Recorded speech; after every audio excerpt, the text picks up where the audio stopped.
આમાં શેડ્યું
આમાં તમે શૂટિંગ કરો આ નરીમાં તમે જોવો છો લાગત પડે ઉપરથી પડે એ રીતે નરી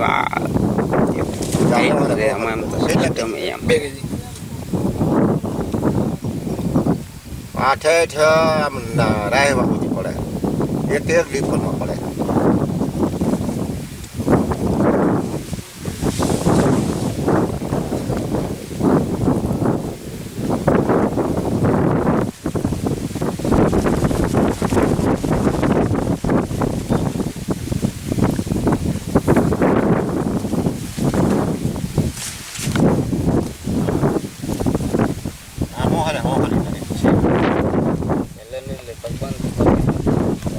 કરે ને પછી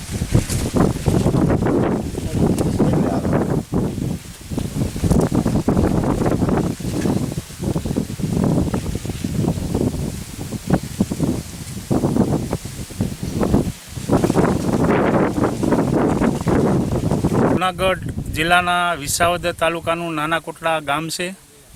આ ગામના ખેડૂત તરીકે કલાભાઈ ભૂરાભાઈ કોટડિયા, એક રાકેશભાઈ વિઠ્ઠલભાઈ રાદડિયા અને ગોપાલભાઈ ભૂરાભાઈ કોટડિયા એ ત્રણેય ડ્રીપ ઇરિગેશન કરવા માટે પરીક્ષિત કંપનીમાં અમે ફોર્મ ભરેલા હતા.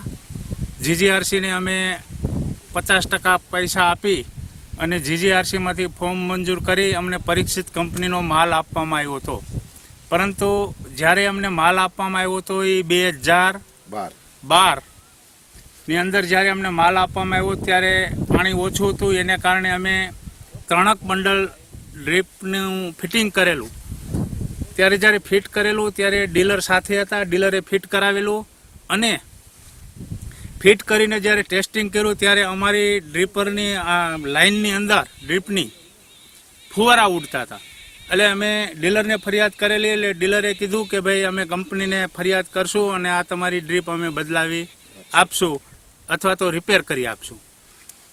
એ વર્ષે કંપનીએ કોઈ એક્શન લીધા નહીં. બીજે વર્ષે ફરીવાર અમે જ્યારે ડ્રીપ પાથરી, અમારો પાક ઉગતો હતો, ડ્રીપ પાથરીને અમે ટેસ્ટિંગ ચાલુ કર્યું ત્યારે અમારે આ ત્રણેય જે ગ્રાહકો છે જેના JND નંબર 48-4-69, 48-4-70 અને 48-4-72, આ 3 ગ્રાહકોના 3 JND નંબરવાળાએ જ્યારે ડ્રીપ પાથરી ત્યારે ફુવારા ઉડતા ફરીવાર અમે કંપનીને હેલ્પલાઇનમાં ફરિયાદ કરેલી, ડીલરને ફરિયાદ કરેલી અને જીજીઆરસીમાં પણ અમે ફરિયાદ કરેલી, મૌખિક ફરિયાદ કરેલી. જેને કારણે એ વર્ષે જૂનાગઢથી ઇરિગેશન પરીક્ષિત કંપનીના ઇરિગેશન કંપનીના માણસો આવ્યા અને ચાલુ લાઈન કરાવી અને ફુવારા ઉડતા હતા એનું વિડીયો શૂટિંગ ઉતારી ગયા.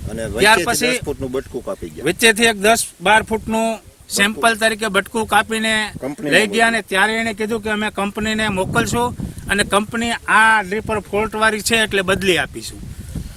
એ વર્ષ પણ ચાલ્યું ગયું. આ 3જું વર્ષ છે. જ્યારે નાનો કપાસ હતો ત્યારે અમે ફરીવાર લેખિત ફરિયાદ કરી, ગ્રાહક સુરક્ષાની નોટિસ અમે મોકલી. ત્યારે ફરીવાર કંપનીના માણસો આવ્યા અને સેમ્પલ લઈને જે એનું એમ કહેવાનું છે કે ડ્રીપની અંદર જે ડ્રીપર છે એમાં ટીકડી રહી ગઈ છે. એટલે સુયા જેવું લઈને આવીને ડ્રીપમાંથી કાઢવા માંડ્યા. પણ પરિસ્થિતિ એવી થઈ કે 4 લાઈનમાંથી એણે કાઢ્યું. અમે જોયું તો ફુવારા ચાલુ ફુવારા તો જાડી ધારના ચાલુ થયા. પેલા ઊંચા ફુવારા 2 મીટર ઉડતા હતા, એને બદલે જાડી ધારના ફુવારા થાય અને 2-3 ફૂટ આગે ઉડવા માંડ્યા. અમે એમ કીધું કે ભાઈ આમાં અમને અસંતોષ છે, તમે 3 વર્ષે રિપેર કરવા આવો છો, અમને અમારી આ ડ્રીપનું અમે પૂરા પૈસા ભર્યા છે, સરકારે 50% ભર્યા છે, 50% ખેડૂતોએ ભર્યા છે, અમારી આ જે લાઈન છે નરી છે એ બદલવી જોઈએ. ત્યારે કંપની તરફથી કોઈ પ્રત્યુત્તર નથી. કંપનીએ અમે નોટિસ મોકલી છે એનો પણ પ્રત્યુત્તર નથી. જીજીઆરસીને અમે લેખિત કરીને ગ્રાહક તરીકે મોકલા અને જીજીઆરસીએ પણ કંપનીના પ્રતિનિધિને લેટર લખ્યો છે, એની કોપી અમને આપી છે, છતાં પણ કંપનીએ આજ સુધી કોઈ પગલાં લીધા નથી. અમારી માગણી છે કે અમારી આ ડ્રીપરની લાઈનો બદલવી જોઈએ.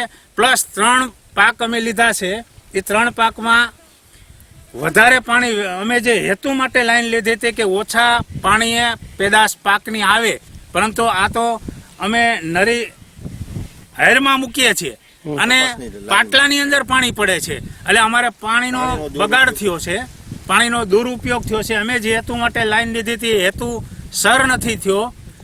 પ્લસ લાઇટ બિલ વધારે આવ્યું છે અને અમારા પાકનું ઉત્પાદન ઓછું આવ્યું છે. તો અમને જે હેતુથી ડીપ લીધી છે એ હેતુ બર નથી થયો. તો અમારી લાઈન બદલવી જોઈએ. અમને પાકનું ઉત્પાદન ઓછું આવ્યું છે એનું વળતર મળવું જોઈએ.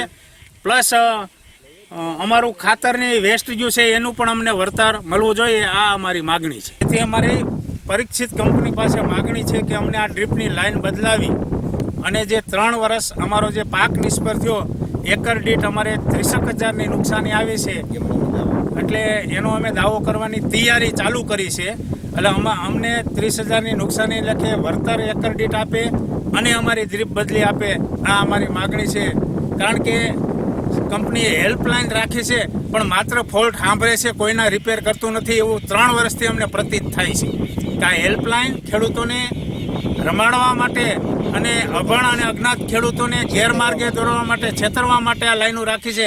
કંપની અમારા જેવો માલ ઘણા ખેડૂતોને ધાબડી દીધો હશે અને એનું કોઈ પ્રત્યુત્તર નહીં આપતા હોય તો ખરેખર તો એમની હેલ્પલાઇનમાં કેટલી ફરિયાદ છે એ સરકારે નોંધ લેવી જોઈએ. અને આ એની ફરિયાદ છે, એ ફોલ્ટ છે, એ દૂર થયા છે કે નહીં એ સરકારે પણ ગંભીરપણે નોંધ લાય અને પરીક્ષિત કંપની સામે એને ડિસ્કોલિફાઈડ કરવાના પગલાં લેવા જોઈએ. આ અમારી માગણી છે. અને બીજું કે બિલખાની અંદર અમારી સાથે સંજયભાઈ ભંડેરી, ઉકાભાઈ પટોરિયા અને બીજા 2 વ્યક્તિ 4 જણાનો માલ આવેલો હતો.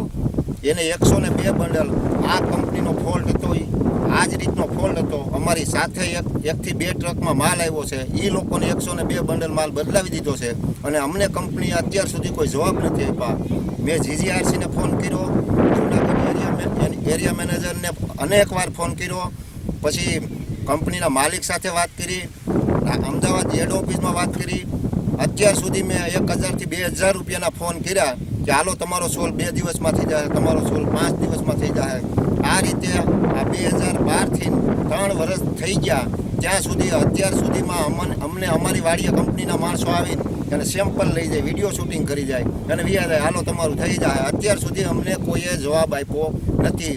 એટલે હવે પછી અમે ગ્રાહક સુરક્ષા મંડળની નોટિસ આપી છે અને આ છતાંય અમારો આ ફોલ્ટ દૂર ન થાય તો અમારે કોર્ટ મેટલ કરી અને સરકાર જીજીઆરસી પાસે જવાબ માગવા છે કે અમને અમારી અસંતોષ જે ડીપની અંદર થયો છે એ સંપૂર્ણ માલ અમને બદલી આપે અને અમે જે દાવો કર્યો છે એના પગલાં સરકાર લે. એ 20 mm નરીની ડ્રીપની નરી છે અને આની અંદર ટપક પદ્ધતિ છે. આ ટપક પદ્ધતિમાં ટીપું પડવું જોઈએ પણ એને બદલે આપ જોવો છો લાગત શેડું જ ફૂટે છે. આને પ્રેશર વધારીએ તો આ શેડું 3-3, 4-4 ફૂટ આગળ ફૂટે છે. એટલા માટે હાવ અમે લો પ્રેશરે રાખીએ અને પાક લઈએ છીએ. અને આ ડ્રીપ નો કહેવાય, આ તો પિચકારીઓ ડાયરેક્ટ ફૂટે છે.